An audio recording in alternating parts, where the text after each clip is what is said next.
Alright, so there's going to be slight lag to the audio and video.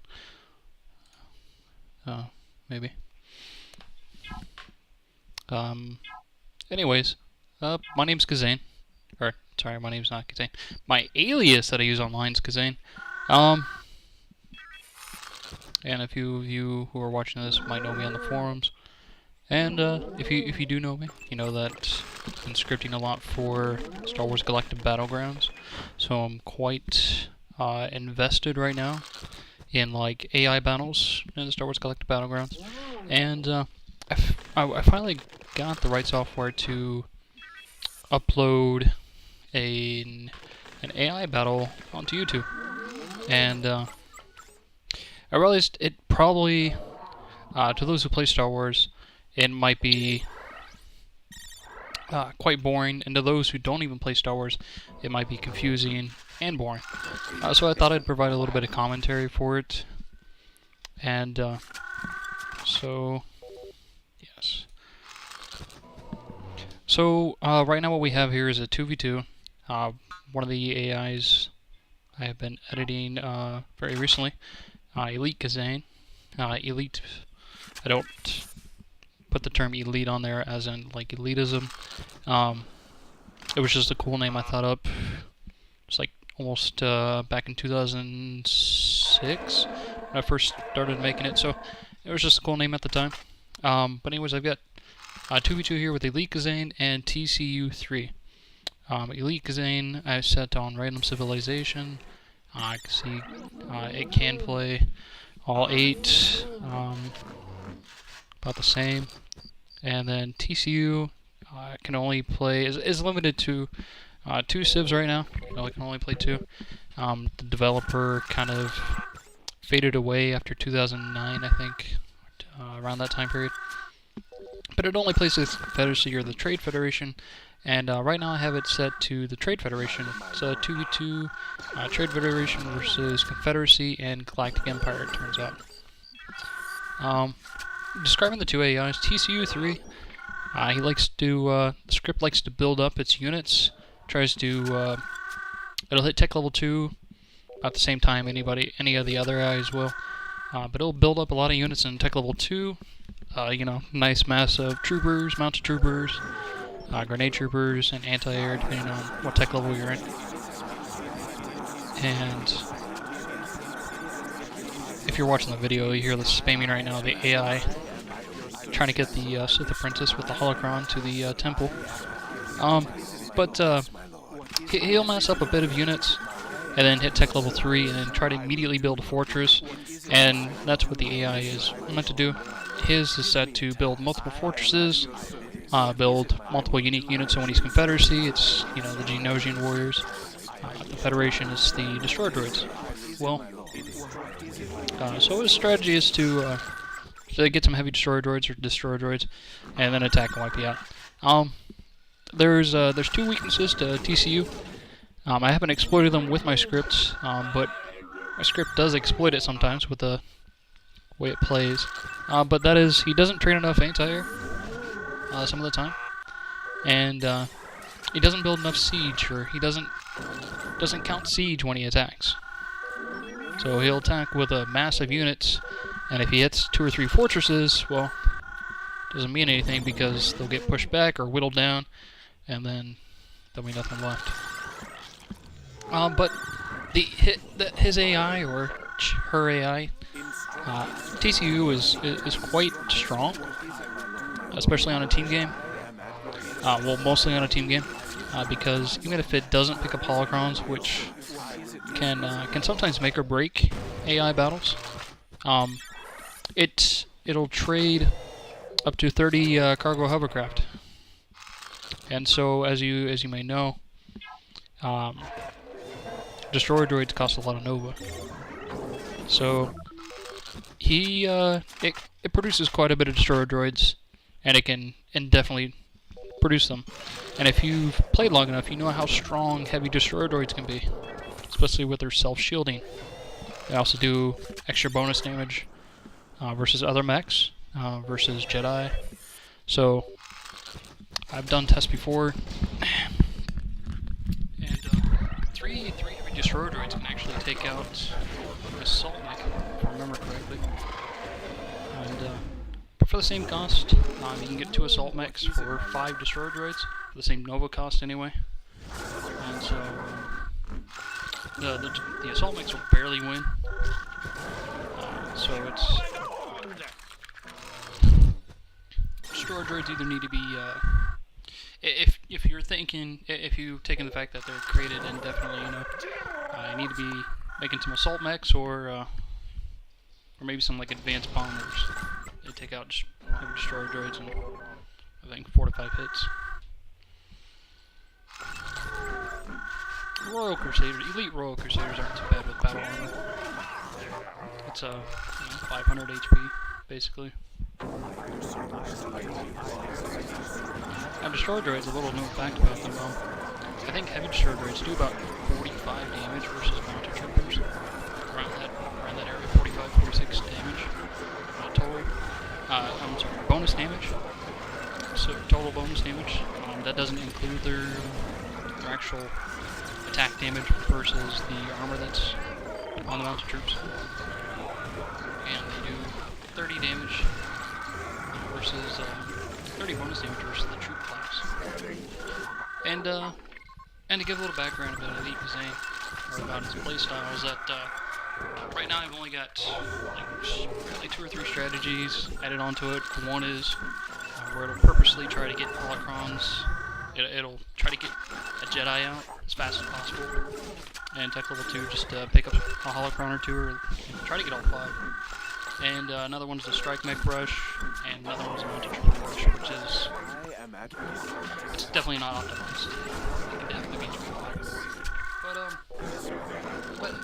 but the main way the AI plays is it'll play reactively. I can't say it'll play reactively to situations, but to unit combinations. So it'll try to counter what the enemy has to a large degree. So like TCU will build a nice set of troops, destroyer droids, a nice little set of strike mechs, a touch of mech destroyers, a very slight amount of fighters, and so my AI will try to train a nice amount of grenade troopers, a nice little amount of mech destroyers, a standard set of troopers, and fighters and bombers to support them, along with siege and assault mechs. And I know that sounds a little ambiguous, but it generally works out in the end. But and my AI will do that, and it'll try to. Its goal is to train units efficiently.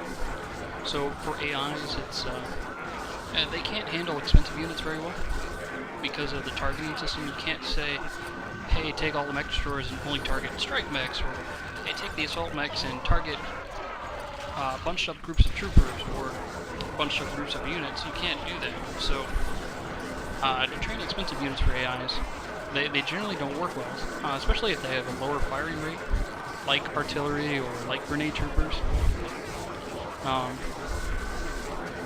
But so it's actually more efficient to train grenade troopers though, better than mech destroyers, more than mech destroyers, and it is okay to build a few artillery or a few assault mechs, but you can't really rely on them as much as a normal player. You can't use them efficiently. And it's the same way with the air units. You can create a bunch of fighters versus an army of dark troopers, but those fighters may go and attack strike mechs instead. It's all about the AI targeting system. You can't really control it. But a little commentary on the game itself that's playing. EKv3 is hit tech level 4, he's about to. TCU still in tech level 3, he's going to be for a little bit while longer. The Galactic Empire has pushed forward, as you can see. Top left here, he's definitely pushing forward across this bridge. The map is Savannah, I believe. And Confederacy is giving him a little help. Got a pummel up there taking out the nearby fortress. And pay attention to the video. That pummel gets destroyed, and the fortress is only taken down to half health.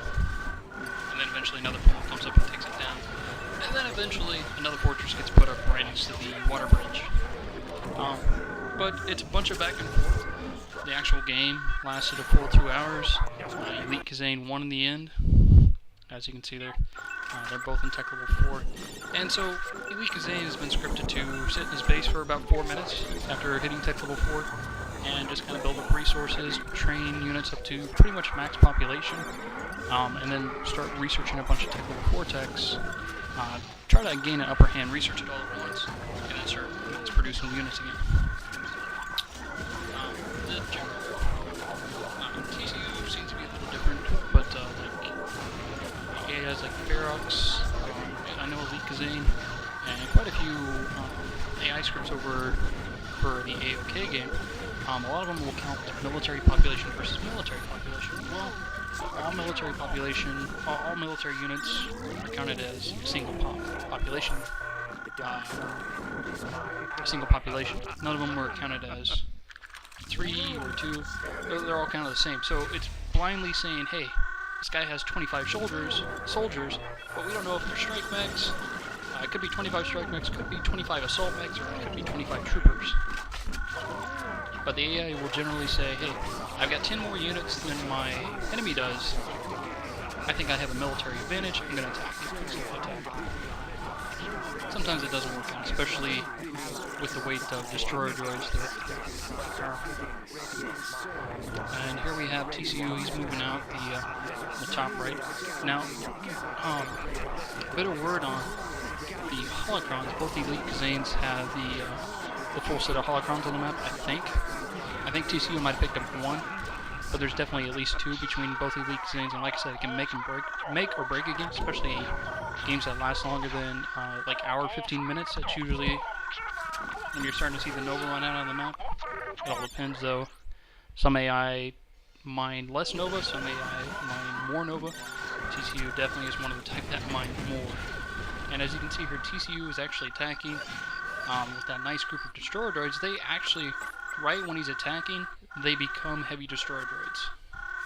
And because I was in control of Elite Kazane here, I just destroyed a couple of prefab shelters. I just want to kind of even up the playing field just a little bit, so that none of Elite Kazane's units get pulled up. I did watch one game once where I destroyed pretty badly because of a horrible choke point with prefab shelters. But as you can see here, this is one of the weaknesses I was talking about with TCU. He doesn't have a lot of anti-air. So even though fast fighters and Geonosian warriors don't do a lot of damage to destroyer droids, they still do some damage, and they fire quite quickly. In fact, Geonosian warriors technically fire much quicker, have a higher fire rate than fighters do.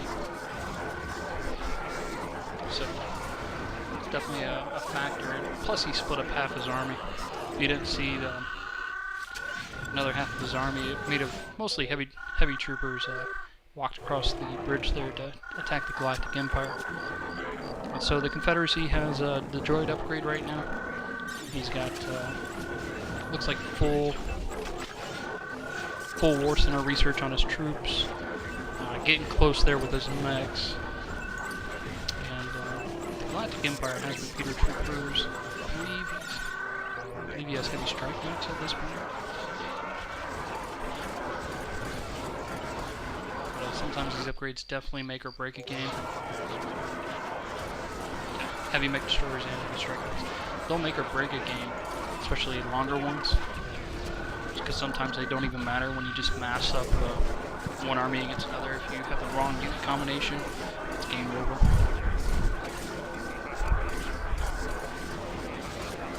Yeah, the Galactic Empire has advanced fighters at this point. And I believe... So we've only got one TCU that's in tech level 4. The other one, the top left one, never makes it to tech level 4. So we got mostly massive offense from Elite Kazane, and I'm hitting F12 on the keyboard right here, and that's just trying to get rid of the FPS meter, making sure it's recording right now. So disabling the meter. And as you can see, the Confederacy have heavy artillery, and as you know, the Confederacy have a Geonosian engineering have a unique research in their heavy weapons factory, or the heavy artillery will attack 0.25 seconds faster. So it's a quarter of a second faster. It's not much. It really is not. The biggest thing is it's all the siege units get an additional 10% movement rate. It's the biggest perk of the research. The anti-air also fire a little bit faster, I believe. 0.25 seconds faster. But with AI, heavy artillery can definitely help out. They'll for the most part, I think they one-shot troops. Fun fact about artillery, if you didn't know, they do melee damage. They don't do range damage, even though they shoot a ranged projectile that does melee damage. And it also has bonuses to mech types as well as troop types. The troops, I believe, is only it's like a 10 damage bonus, and the mech types is I think another 10 or 20 damage bonus, or maybe it's only 5. It's a small bonus, but that's with the heavy artillery. That's 2 shots. It's straight melee damage, and it has a small bonus. So you're talking about a line of heavy artillery can take out a line of mechs much quicker than a line of mechs could take out the heavy artillery. And when I say mechs, I mean strike mechs and mech destroyers. Assault mechs will do some heavy damage versus artillery. But as you know, artillery have a high dura armor, so they can take a few hits from strike mechs and troopers. The thing is, you would think mech destroyers would have a bonus versus artillery. They don't. I've ever tested the game. I've done some thorough research in the advanced genie. We're looking at bonus damages.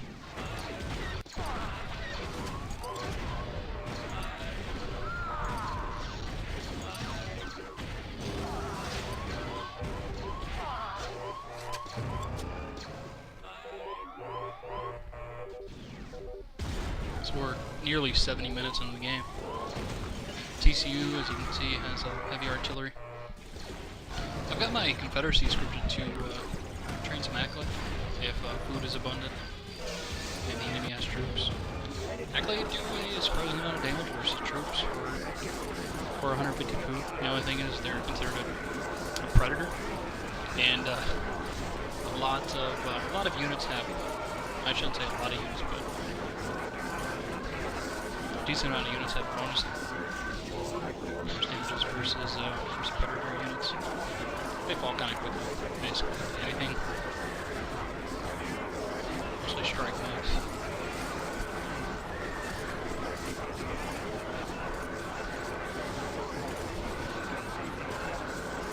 I've got the, if you haven't noticed, sometimes I take manual control of the game, but I mostly recorded it with a view lock. I normally watch games with a cheat engine injected into Star Wars, and I'll set it to 4 times speed within cheat engine and run the game at fast until the 20-minute mark. So it's basically at 6 times speed, I think, or 50 times speed. And then, or I'm sorry, 5 or 6 times speed. And then at the 20-minute mark, take it down to normal. And then at the 40-minute mark, I take it down to low or slow speed, because population at that point gets a little bit higher. The game lags a little bit. I've got a AMD processor in here, so could be nice if it wasn't Intel, because the game mostly runs on, or I think only runs on single core. So,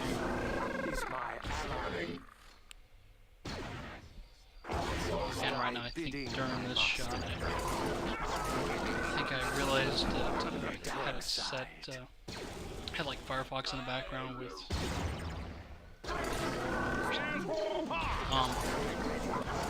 but most of this game I wasn't at the computer, so I'm not used to this, watching a very long recorded game.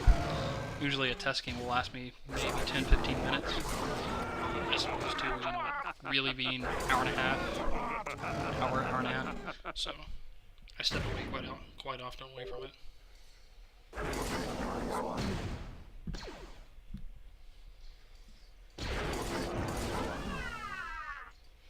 So I mean, it's pretty much the same thing at this point. This is how long games usually go for AI. They're just long, constant battle back and forth. So it looks like the Galactic Empire is fully upgraded units at this point.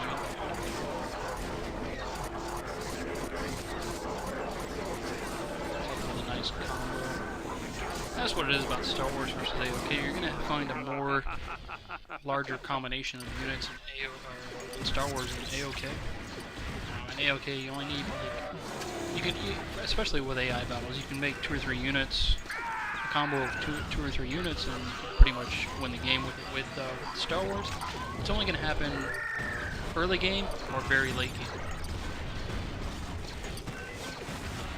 But for the most part, especially AI battles, you're going to need a nice combination of units. So I skipped a chapter here. So we went straight from, I think, 68 minutes in to 88 minutes in.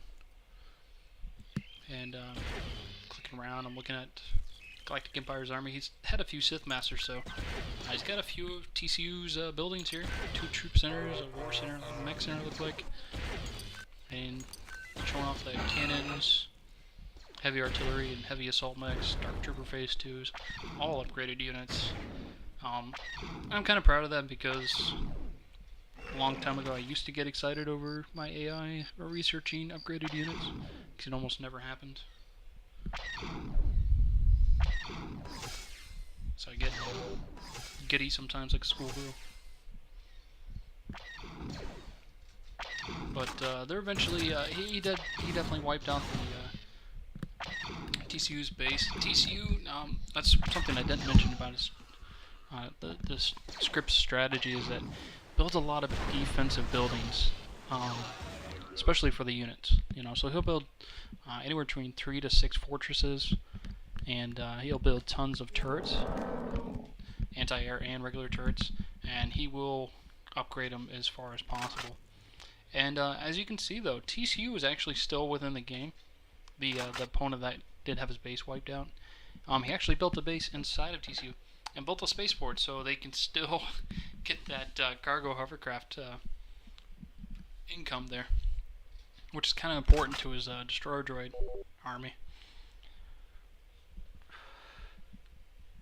150 Nova per unit is not cheap by any means.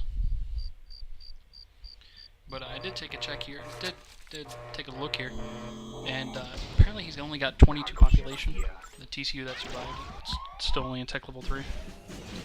He's got 22 population, 19 of that is considered workers, and I think 13 of them, yeah, 13 of them are cargo hovercraft. So it's 7 workers, 2 troops, and I think an artillery.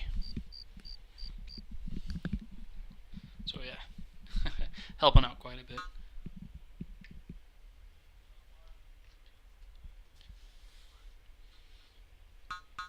But eventually I skip ahead. It's an hour and 30 minutes. Like I said, the full game lasted 2 hours.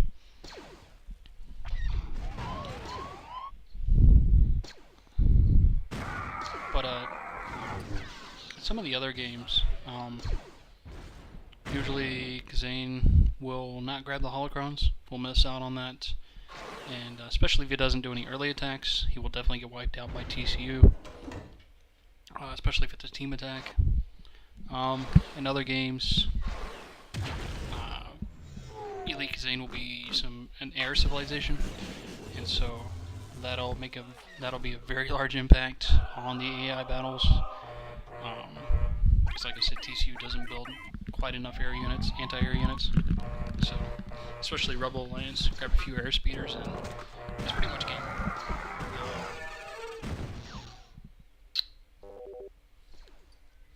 So, yeah, and in other games too, Elite Kazane will do an early attack, and it'll be a joint early attack on one of the TCUs.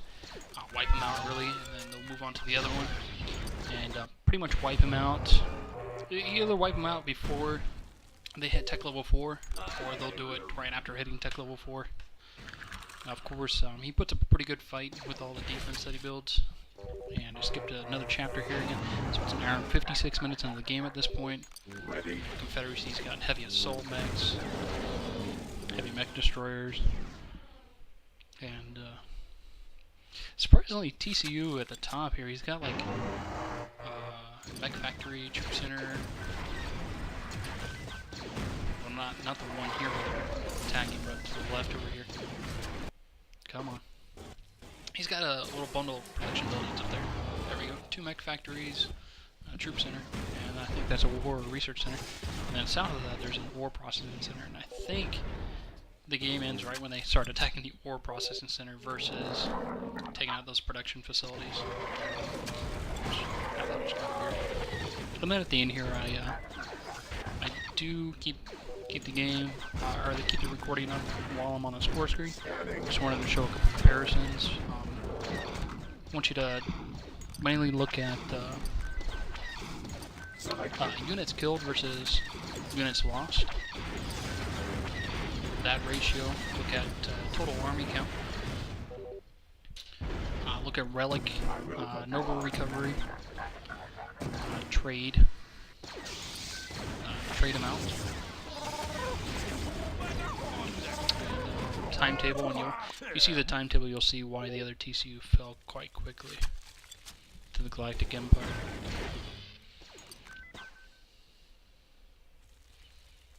If you look at the resources on the screen, there's 21,000 carbon, 39,000 food, 8,200 Nova.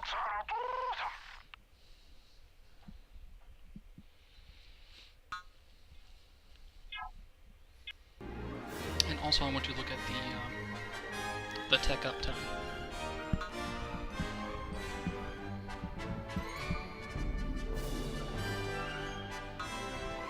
Look at the trade profit there.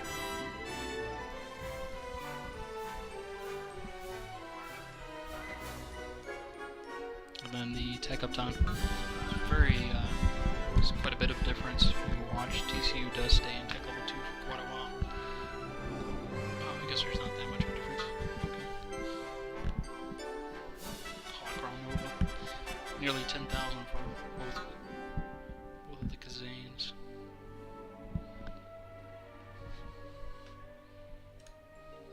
And that's about it.